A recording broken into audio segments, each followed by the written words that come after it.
Wherever you are in the process of thinking about graduate school, whether you're just now realizing that this may be an option or have always thought that you would attend, I'm here to give you the tools that you need to decide if graduate school is the right choice for you. I found that students who spend the most time on reflection, determining who they are and why they want to take this next step, end up being the strongest applicants. Your reflections about your educational interests and goals will help you articulate these interests, making it easier to find the right fit program among the thousands out there. In your self-reflection, you should consider 3 very important things. First, your values. Next, your goals. And third, the options available. We'll help you start reviewing your values, as well as your short, medium, and long-term goals, while developing strategies to meet those goals systematically. For many of you, graduate school may have a role to play in reaching your objectives, but whether or not you see further education in your future, there's value to be found in reflection throughout your undergraduate experience. Understanding your own values and being able to express them clearly are key steps in intentional decision-making.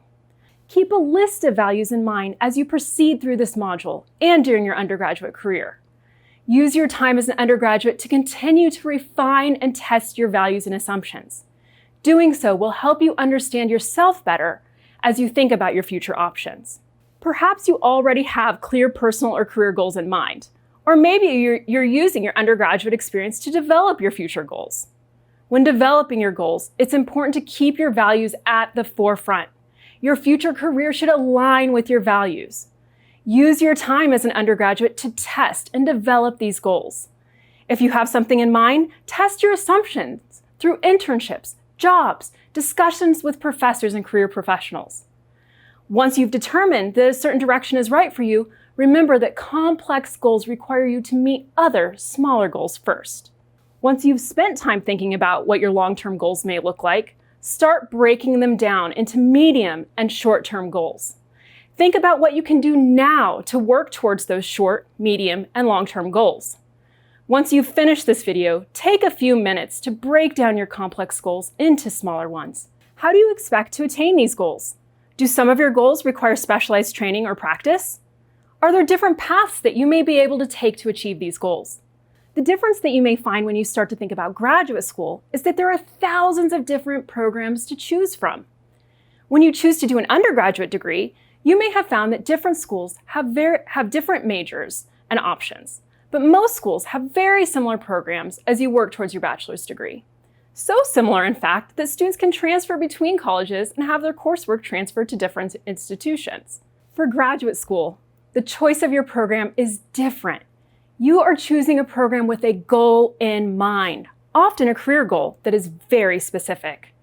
You are looking to receive additional credentials and training with a very specific career outcome. In fact, the variety of options in themselves can be quite overwhelming. However, if you've taken the time to focus on your values and goals, you will be able to find the programs that are the right fit for you.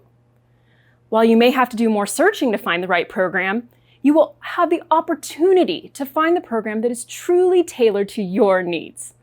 Think beyond the programs that you may be already aware of. Often these are in law, business, and medicine. There may be a program that is even more tailored to what you want to do in the future. For example, I often have discussions with veterans who are thinking about law school in order to change government policies. Through further discussion, we may find that actually they are looking to do a policy degree rather than a law degree. Take the time to explore with your values and goals in mind, and you will find the program that fits you. Remember, you are not in this alone. There are lots of people who are invested in your success, and everyone has something helpful to offer. The real trick is finding the right group of people to help you with a particular decision.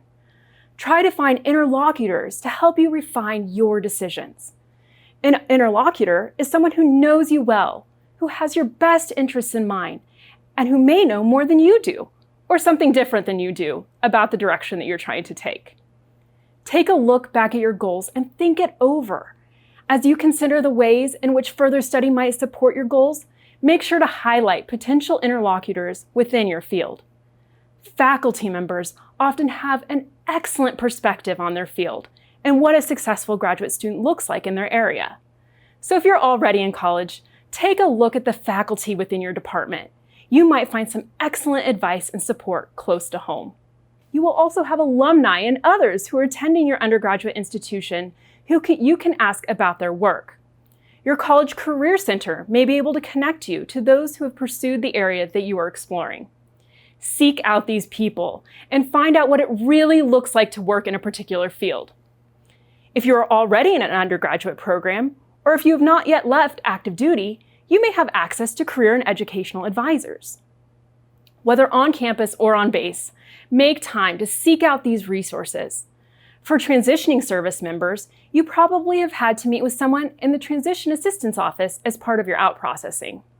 These meetings, unfortunately, tend to feel obligatory and overly systematic. With so much going on, many service members are eager to just check the box and move on. Go back. Schedule a follow-up meeting. These resources are for you. Get as much personal assistance as you need. It may help in the long run. One parting thought. Reflection is a continuous process. There is no final answer. You're not painting yourself into a corner.